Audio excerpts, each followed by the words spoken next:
President Obama's nominee to head up the Transportation Security Administration yesterday withdrew his name from consideration. Erroll Southers was a candidate with arguably the perfect resume for the job.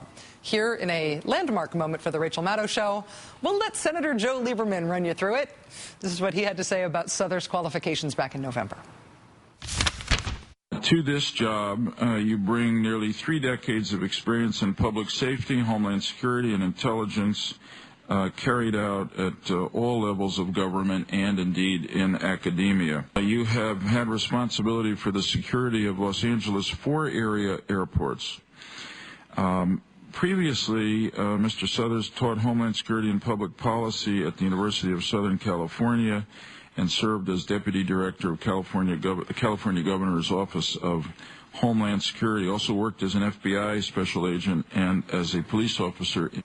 Given those kinds of qualifications, Mr. Southers' nomination was passed unanimously out of that committee.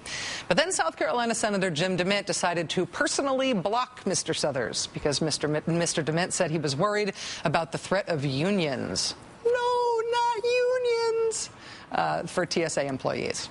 On the same day, Mr. Southers withdrew his nomination. The heads of Homeland Security, the FBI, the Director of National Intelligence, and the Director of the National Counterterrorism Center all testified on Capitol Hill about the security and intelligence lapses that allowed the Christmas Day bomber to load his underpants with explosives and hop on a plane to America. One might think that would have been an occasion for Democrats to be up in arms about a Republican senator keeping the nation's airline security agency from having anyone in charge so that he could score theoretical political points about unions, of all things, while the underwear bomber was in the skies. One might think, right? One would be wrong. Here was the extent of the Democratic outrage over Republicans blocking this appointment. Here it was. Don't blink, you'll miss it. Madam Vice Chair, if I can just say that I'm sure that our colleagues all know that Erroll Southers withdrew his name for head of TSA today. It's a real shame. It's a real shame. Maybe a shame. It's a lot of other things besides. Joining us now for his first television interview since withdrawing his name from consideration is the administration's former nominee to head the TSA, Mr. Erroll Southers. Mr. Southers, thank you so much for joining us. I really appreciate the chance to talk with you. Thank you for having me, Rachel. So why did you withdraw your name from consideration? I withdrew my name because I had become a lightning rod for the administration. I was engaged in a political process far beyond what I thought it was going to be. As you were well aware, the union issue really took on its own life. And quite frankly, I was really concerned that had I been confirmed, that the attacks would not have stopped. I was looking forward to taking the agency, a mature agency, to the next level, and I don't believe I would have been able to do so moving forward and looking backward at people who were going to continue to dog me over the union issue. Yesterday, I, on this show, called the circumstances surrounding your withdrawal, I think I used the phrase, the embodiment of Democratic political weakness, that there's no reason a Republican senator like Jim DeMint should have won a fight against you on an issue like this union issue. I can't imagine that it sounds good to hear that right now, but I wonder how you feel about the politics around your nomination. Do you feel that you were fought for adequately? I felt like I was on my heels constantly. I would have preferred to be able to be more aggressive, leaning forward. The union issue, quite frankly, was a no-win with Senator DeMint. A yes response to unions, of course, would have resulted in a hold. A let me consider all of the aspects involved of unionization with the largest component of DHS would have resulted in a hold, and that was, of course, my suggestion. And then a no unions would have gone against Senator Obama's letter to Jim Gage, the head of the AFGE, when he was running for the presidency, where he specifically in October 2008 said that collective bargaining rights for transportation security officers would be a priority in his administration if he were elected president. So yes, maybe, and no result in a hold from Senator DeMint. Which means he picked a good political issue, particularly because he got away with it. Let me be frank. You are a security and law enforcement and counterterrorism professional. You are not a politics guy. You've made that very clear throughout this process. But there are a lot of people in the country who look at the politics of your nomination and want this administration to have fought for you, to have made an example of Jim DeMint for dismissing national security in favor of this no-win dog and pony show about unions, to have recess appointed you if need be, to have made a fist-pounding speech about it to ward off any other obstructionist shenanigans like that.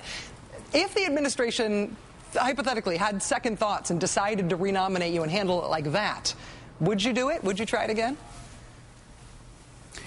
It was a very, very challenging process, but I want to say this. I believe I was the right man with the right qualifications. I had very interesting and productive conversations with Secretary Napolitano about moving forward.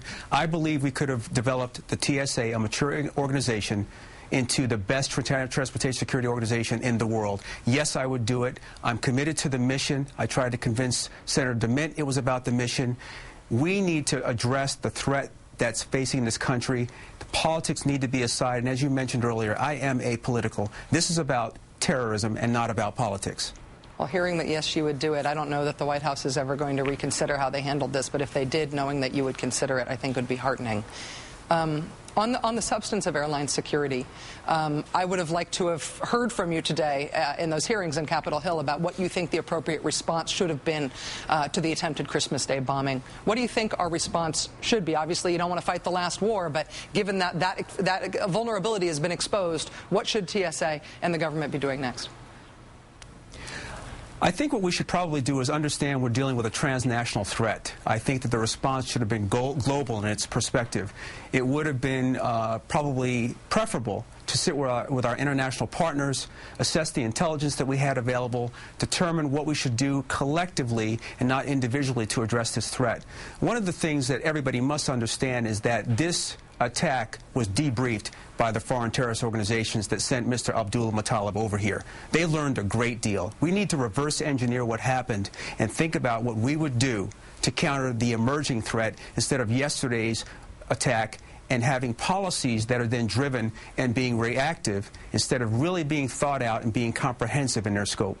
In looking into some of your record and what you've worked on in the past today and preparing to talk to you, I know that some of the work that you've done specifically is about those types of explosives. What are the detection hopes for those types of explosives? I know that they're very popular among the people who most want to harm America, who would most like to do something like take down an airliner. How are we ever going to be able to find that stuff? Well, TATP, which has been used before, and I've worked with Professor Ehud Kanan in Haifa, there are detection devices for that. Canines can be used for TATP, but they're very effective on PETN, which is what Mr. Abdul Muttalib and Richard Reed had in his attack. So canines are quite useful. We have actually evolved into a pilot at LAX where we are using canines to ward off that kind of attack. The technology is good, but again, technology has got to be used to enhance the performance of our people. And much as they do in Israel, it's the people and the staffing and their commitment to the issue and the mission that's going to stop terrorism, and not just technology. Mr. Southers, barring the possibility that the White House decides it's in a fighting mood and decides to bring you back and try over and do it in a tougher way, if that doesn't happen, what's next for you? What are you going to do next?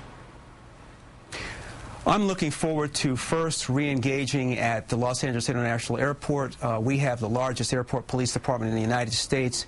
We are very interdisciplinary in our approach. We have randomized a number of methodologies and counterterrorism strategies, and I look forward to doing that. I also look forward to returning to the university. I'm an associate director of the Center for Risk and Economic Analysis of Terrorism Events, running the executive program, teaching, and being a part of the solution to this problem of terrorism in the country instead of a political football for people that want to decide that it's not quite important enough to move forward.